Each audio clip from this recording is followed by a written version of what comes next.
Plus que quelques heures à attendre avant la résurrection du Christ. Quelle est l'ambiance qui prévaut en Côte d'Ivoire? Dans cette édition, nous irons à Toumoudi, dans la région du Bélier. Au sommaire également, le combat de l'organisation non gouvernementale Siloé dans l'ouest du pays.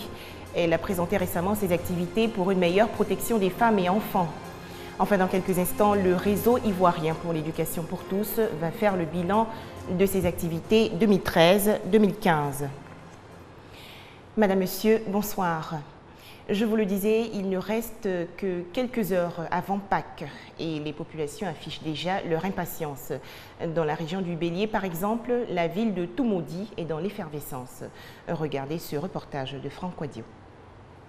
Une légère agitation à l'embarquement de ce mini-car, scène anodine. La période de Pâques ici à Toumoudi, dans le centre de la Côte d'Ivoire, présente régulièrement ce tableau. La plupart des passagers regagnent les villages alentours pour la célébration de la Pâques. Chaque année, on se retrouve en famille pour au moins se situer sur l'avenir. Faire un tour au village, plus qu'une tradition donc, et une fois sur place, musique du terroir à Baouli et ambiance de circonstance.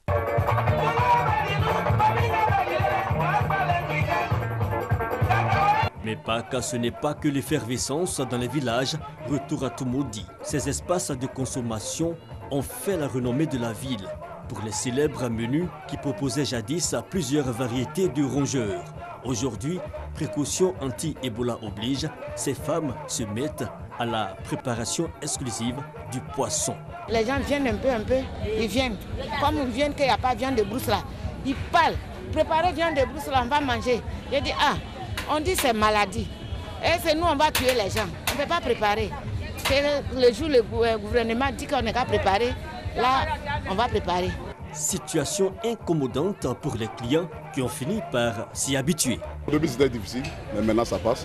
Mais pour Pâques, on a toujours quelque chose de prévu. Au Pâques, on fait d'ailleurs le poulet. J'ai payé même d'un pétard pour la fête de Pâques. En attendant l'entrée effective dans les fastes de la célébration, l'on s'entraîne comme on peut.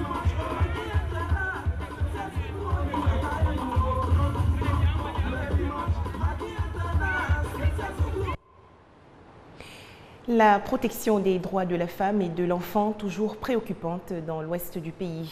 L'organisation non gouvernementale Siloé, qui œuvre dans l'éducation et le social, a fait récemment le bilan de ses activités.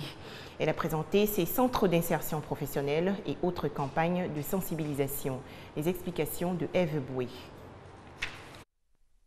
Centre YEP de Danane entendait Youth Education Package ou paquet d'éducation pour les jeunes. Ici, des jeunes vulnérables de 15 à 24 ans sont formés au métier de leur choix puis installés. Fabrication de savon liquide, tisserand, broderie. Quand les gars sont venus, je ne faisais rien encore. J'étais là, mes parents aussi n'ont rien aussi pour me dire non, pour faire ça là, ça là. Quand j'ai suivi, YEP est venu, ils ont dit qu'ils vont aider les jeunes filles pour ceux qui ne font rien dans la vie. Donc je suis partie m'inscrire. J'ai dit j'ai fait le métier à tisser pour faire fabriquer nos pains Yacouba. Je connais maintenant le métier, moi-même je sais fabriquer mes pains et puis il y a des commandes qui viennent même que moi-même je sais faire. Des projets réalisés par l'organisation non gouvernementale Siloé avec l'appui des partenaires au développement. Des actions axées principalement sur les droits de la femme et de l'enfant dans cette partie de la Côte d'Ivoire où ces couches continuent de subir divers maux. Aujourd'hui donc, l'heure est au bilan. Et nous nous sommes rendus compte sur terrain que les femmes et les enfants, malgré toutes les sensibilisations qui sont faites et toutes les lois qui sont prises, continuent d'être victimes de violences. Nous avons travaillé jusqu'ici à la lutte contre les mutilations génitales féminines, qui est une pratique très ancrée dans la culture des dents et des ouais. Et nous continuons les sensibilisations. Une occasion aussi pour remercier les différents partenaires pour leur appui constant. L'ONG Siloé existe depuis le 23 mai 2003. Son champ d'action se situe au niveau de la protection, de la promotion et de la valorisation des droits de la femme et de l'enfant. Un tout autre bilan à présent, celui présenté par le réseau ivoirien pour la promotion de l'éducation pour tous, pour la période de juillet 2013 à mars 2015. C'était lors d'une conférence de presse tenue à son siège dans la commune de Marcory. Le réseau ivoirien pour la promotion de l'éducation pour tous a pour but la défense et la promotion de l'éducation en milieu urbain et rural. Les détails avec Koné Pargassoro. Comment contribuer à la promotion de la bonne gouvernance dans le système éducatif et à l'amélioration de la qualité de l'encadrement scolaire à domicile? Ce sont entre autres préoccupations évoquées au cours de la conférence de presse organisée par le réseau ivoirien pour la promotion de l'éducation pour tous, RIP-EPT. Nos activités se déclinent donc en recherche. Nous faisons de la recherche sur des thématiques bien précises. Nous observons les résultats et à partir des résultats, nous faisons les plaidoyers auprès de qui de droit afin que les choses puissent s'améliorer dans le système éducatif. En plus de la promotion de la bonne gouvernance dans le système éducatif et l'amélioration de la qualité de l'encadrement scolaire à domicile, les dirigeants du réseau ivoirien pour la promotion de l'éducation pour tous soutiennent que des actions sont menées en vue de permettre à tous les enfants de connaître le chemin de l'école. Un de nos objectifs, rendre l'école obligatoire. Parce que si l'école est obligatoire, les parents enverront leurs enfants à l'école. Si les parents ont la volonté de mettre les enfants à l'école, il faut qu'il y ait des infrastructures. Ceux qui vont les encadrer, ce sont les enseignants. Il faut pouvoir recruter de manière massive les enseignants et les former. Pour les responsables du RIP-EPT, l'État doit pouvoir mettre à la disposition des populations des infrastructures scolaires suffisantes en vue de permettre à un nombre important d'enfants d'être scolarisés. La professionnalisation des journalistes, un défi permanent en Côte d'Ivoire. Des journalistes de l'agence ivoirienne de presse ont bénéficié récemment d'un renforcement de leurs acquis rédactionnels.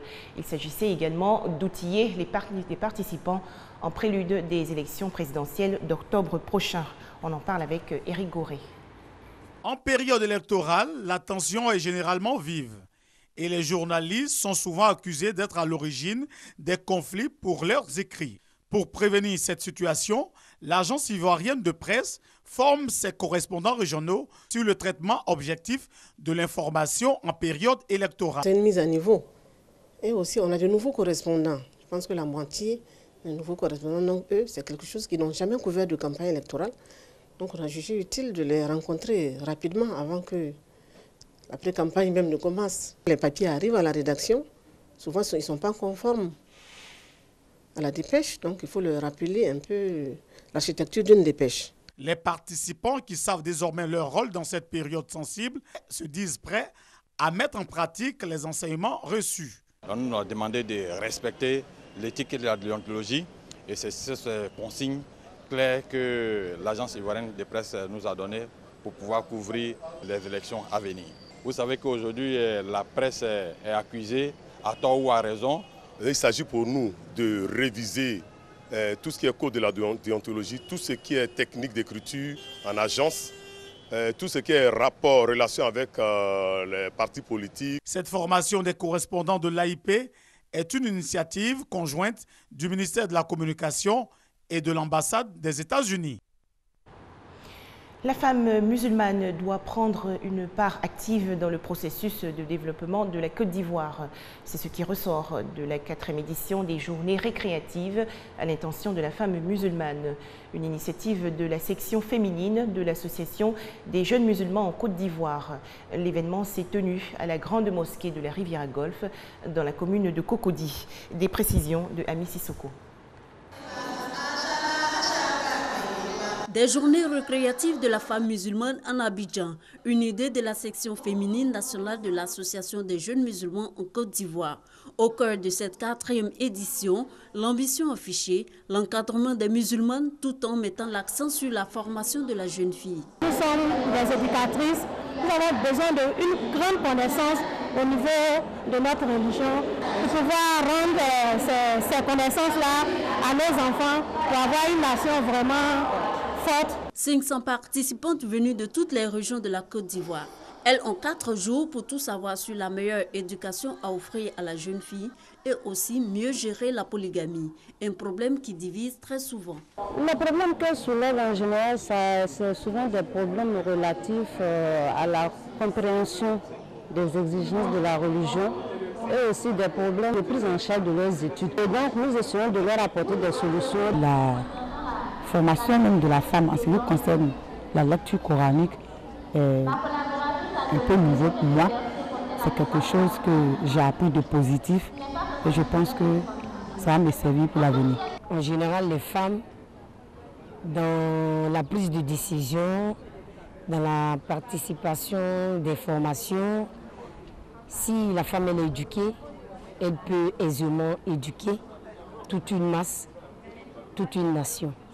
Donc, pour moi, c'est de responsabiliser la femme, lui donner sa place. Les retraites spirituelles, l'alphabétisation, l'enseignement coranique font aussi partie des activités de la session féminine nationale de l'Association des jeunes musulmans en Côte d'Ivoire. Le Niger face à une épidémie de méningite qui sévit depuis janvier dans plusieurs régions. 45 morts sur quelques 345 cas officiellement notifiés selon le ministère de la Santé.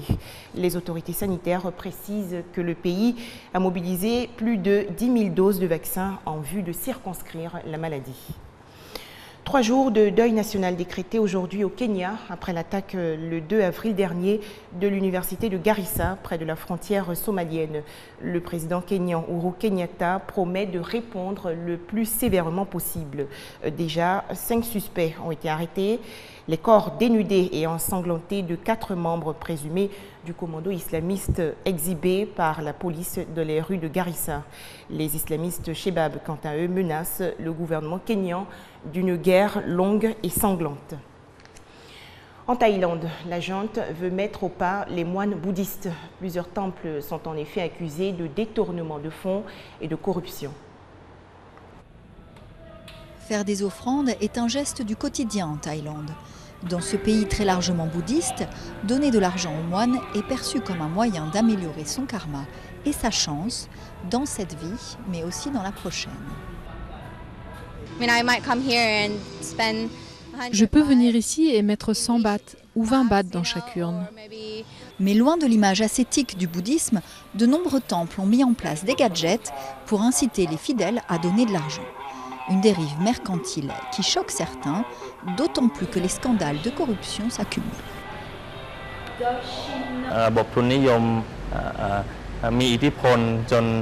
Le bouddhisme est dominé par le capitalisme. Nous sommes devenus obsédés par l'idée de faire de l'argent. C'est une réponse d'hommes modernes qui cherchent toujours la facilité. Le Wat Dhammakaya est un des plus riches temples de Thaïlande. Il est devenu le symbole de ce bouddhisme consumériste, promettant le bonheur dans une vie prochaine contre espèces sonnantes et trébuchantes. À cela s'ajoute l'accusation d'avoir accepté des chèques de plusieurs millions d'euros d'origine douteuse, ce que le temple dément. Nul n'est parfait. La société compte de bonnes et de mauvaises personnes, que ce soit les journalistes, les militaires, les fonctionnaires. Tout le monde a des défauts. Et je dois accepter qu'il y ait aussi des gens comme cela parmi les moines. Dans le cadre de sa campagne d'assainissement de la société, la junte militaire ayant pris le pouvoir il y a près d'1 an, a promis de contraindre les moines à la transparence. Il s'agit de répertorier les biens des temples et de leur faire tenir des comptes, et aussi de rendre ces comptes publics afin d'assurer la transparence. La foi dans le bouddhisme reste profonde en Thaïlande. Reste aux moines à prouver qu'ils ont repris le chemin de la spiritualité dans la droite ligne du vœu de pauvreté de Bouddha. La Russie plaide pour le Yémen. Moscou a déposé aujourd'hui un projet de résolution aux Nations Unies appelant à une pause dans la campagne de frappe aérienne menée depuis le 26 mars dernier par l'Arabie saoudite et ses alliés contre les miliciens chiites houthis. Enfin, c'est un événement à Cuba. L'ex-président Fidel Castro a fait sa première apparition publique en 14 mois. C'était lors d'une rencontre avec des ressortissants vénézuéliens dans une école de la capitale, La Havane. Voilà, c'est maintenant l'heure de refermer ce journal, mais on se retrouve demain, jour de Pâques, 19h30 sur RTI2.